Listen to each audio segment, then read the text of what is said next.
Welcome, friends. Welcome back to Cocktails After Dark. Today we're going to start to tackle the Negroni. Now, the Negroni is a cocktail that I love to hate. Absolutely love to hate this cocktail. It's one of these things where I'll have one, I'll order one at a bar, and it is the best cocktail I've ever had. And then a week later, I'll order it at a different bar, and it's the worst cocktail I've ever had. And it's so hard because it really is 3 ingredients and equal parts of each ingredient. And so this is where, as we've learned through this series of cocktail videos, the individual ingredients vary both in their own flavor and how they interact with the other ingredients in the mix. One of the other things that I found is that when I order a Negroni and I kind of look over at the bar and the bartender is mixing one up right there, I often don't like them. I often find them unbalanced and a little bit harsh. But at bars that I've gone to where they've served them draft style, so they've mixed them all up ahead of time, they've put them into a corny keg probably in the back, they're serving them pushed through with beer gas so that no carbonation or nitrogen gets into the mix. It's just enough pressure to push it out the tap, and they present it to me that way. I often like that Negroni. So what I'm going to do is I've mixed up a couple of Negronis in this bottle. I'm going to stick that in the fridge. I'm going to let it hang out for a few days. Then I'm going to mix one fresh, and we're going to taste them back to back and see whether that variable matters. And then in the future episodes, we'll work through these components to see if we can nail it down.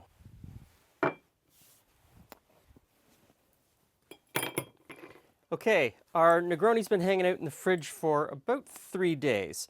So we're going to make a fresh one, and we'll see what happens. Same proportions, same alcohol, same. Now in this recipe, I guess the vermouth. The vermouth is an incredibly important part as well, and is a variable that could completely change the entire fabric of this drink. So there we go. Fresh one. Get this one out of the fridge, and we'll mix up the same amount. So we'll do 3 ounces into this glass just so that they're about the same. I did mix 2 in this bottle.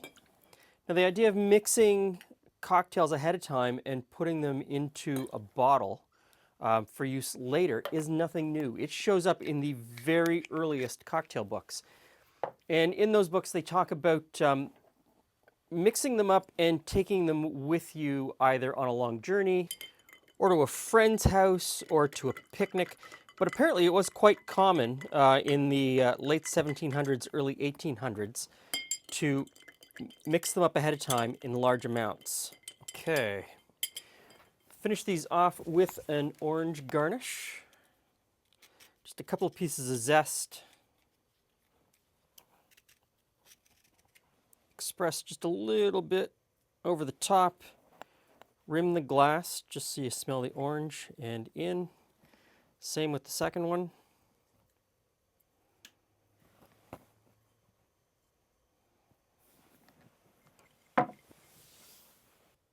Okay, fairly classic Negroni done 2 ways. Freshly made and allowed to mellow for a couple of days in the fridge. Let's give them a smell. Okay. Interesting. The one that's been mellowing for a few days has more of a complete aroma. You're not smelling individual things, you kind of get this whole. Okay, so let's try the fresh one first.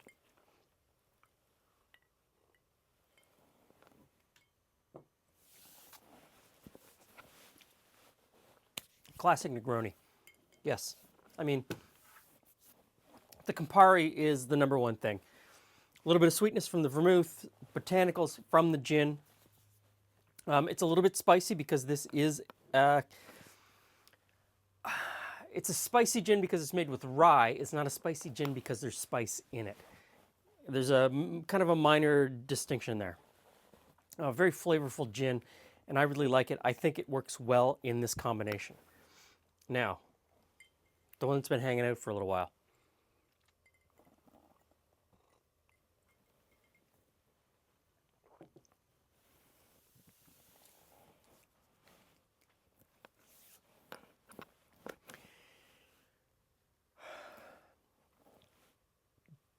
Gin forward. Whereas this one is Campari forward, where the bitter is the first thing that you taste. This one, I taste the gin first. Definitely the Campari's there.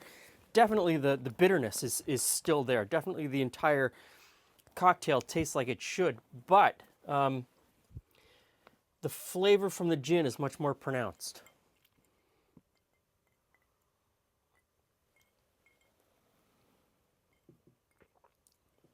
Yeah. Okay. There it is. For me, in this instance, with this particular set of ingredients, mixing it ahead of time and leaving it in the fridge for a few days definitely brings a better flavor for me. This is something that I enjoy much more than the one that was made up fresh. So there is something to all of those bars that are mixing it ahead of time in a corny keg, keeping it in the back, and then serving it draft style, even though it's not carbonated, serving it draft style into a glass rather than mixing it right away. So this is a cocktail that I think I'm going to come back to over and over and over again. And what I'm going to do in future episodes is swap out the gin and the vermouth, make them ahead of time in the fridge, and then check out the flavors with those two variables. There's also something to be said about maybe not using Campari, but using a different Italian red bitter. Although that is the classic one. That's the one that everybody uses. So, what did we learn this time? I learned that I would rather make a Negroni a few days ahead and leave it in the fridge. Thanks for stopping by. See you again soon.